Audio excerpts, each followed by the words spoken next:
Back to school is only a few weeks away, and with all the excitement of newfound friends and freedom from mom and dad, your college student might forget to pack their healthy habits. I think my biggest challenge will be, I'm a big pizza fan, so like how easy it is to eat pizza like late nights. In HealthWorks, we're jumping to the head of the college cafeteria line to avoid gaining the freshman 15. Cindy Crandall is a registered nurse and certified nutritionist. She runs the College Survival Workshop, Beating the Freshman 15, educating students on how to make a healthy transition onto the college campus.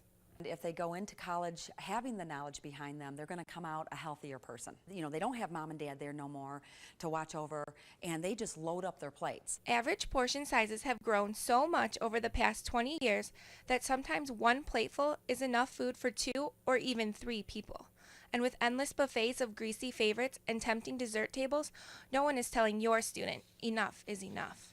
About 40% of those students actually have been proven to gain weight the first year in college, and then by the time they graduate, 17% are usually considered overweight or actually obese. And that sets them up for a lot of health issues in the future. It can be a tough lesson most freshmen won't learn until they've gained the dreaded 15 pounds or more. But how can they eat in the dining hall without coming home for winter break with extra weight? Half of the plate should be vegetables, you know, a quarter should be a protein, and a quarter should be a whole grain. So if they can just even get that visual, that will help them through the cafeteria line. For more of Cindy's freshman survival tips, just click the Health tab at myfoxdetroit.com. That's HealthWorks. I'm Bridget Kennedy.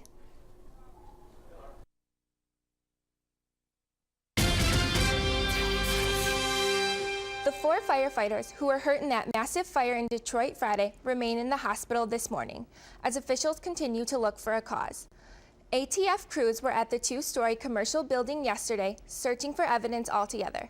7 firefighters were injured when part of the building collapsed early Friday morning. Their fellow firefighters want justice.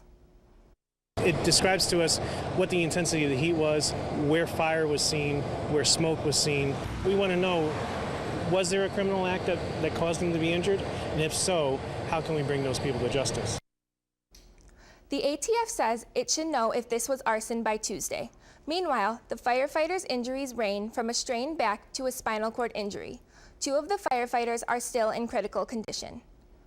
A Royal Oak home goes up in flames after a power line comes down on the house. A not-so-handy man is being blamed for the chain of events. Neighbors say the man was cutting down a nearby tree when one of the tree branches came crashing down on a power line.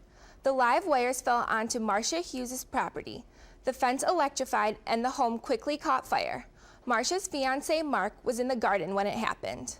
A large explosion happened above my head, and what it was power lines coming down from 2 doors down coming my way. If it would have hit me directly, which it could have easily have done because I was wedged in a small space, I probably wouldn't be here to have this interview with you. A Royal Oak firefighter had to be rushed to the hospital before he even made it into the house. He was complaining of chest pains. Fellow firefighters initially thought he was suffering from heat exhaustion. He underwent tests at the hospital to determine what was wrong. Michigan authorities hope to have a suspected killer accused of attacking 18 men in 3 states back to Michigan soon, but the exact date and time still have to be determined. 33-year-old Elias Abu Lazam is accused of a stabbing spree that killed 5 men. He was arrested Wednesday night in Atlanta while trying to board a flight home to Tel Aviv, Israel. When he is extradited, Abu Lazam will be delivered to the Genesee County Jail. I can't say precisely what airport he'll be landing at. All those arrangements have to be made. The first 14 attacks happened around Flint, followed by 2 knifings and a hammer attack in Virginia and a stabbing in Toledo. And now there is new talk of his involvement in another possible stabbing attack in Israel. Prosecutors in Genesee County tell us they're working with U.S. Marshals to ensure his return goes smoothly. A rude awakening for people in southwest Detroit. Pam Miller woke up around 4 yesterday morning to a loud bang. An old tree out in front of her house on Navy Street fell, blocking the street and a fire hydrant. She says she called the police and fire department, but no luck. I've called so many numbers, my fingers hurt. That tree has been on the lists for over 5 years to be cut down by the city.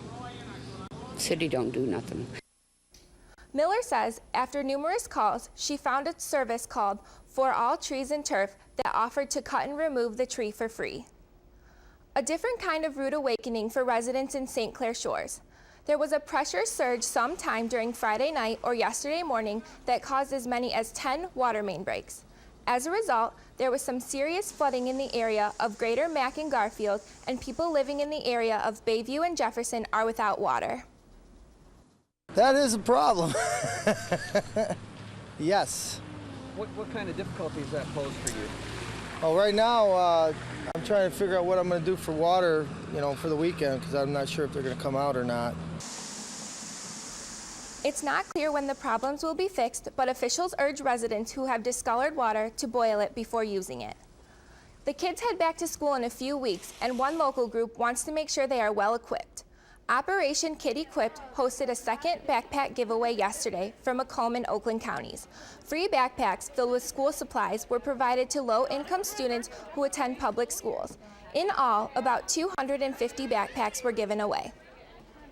This really helps our children in school. Many of our children, they want to go to school, they want to succeed, but they simply can't afford the supplies to be able to do that. And so we're happy to be that medium in the community to provide supplies.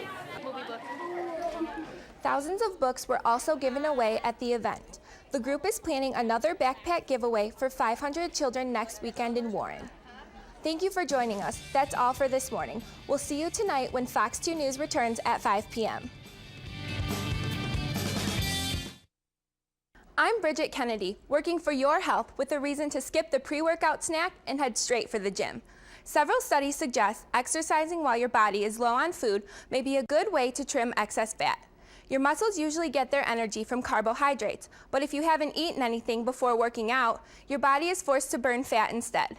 Besides trimming fat, exercising on an empty stomach may also reduce your risk for type 2 diabetes, since exercising on empty helps improve glucose absorption. Just be careful not to overindulge when you do refuel after your workout. Working for your health, I'm Bridget Kennedy.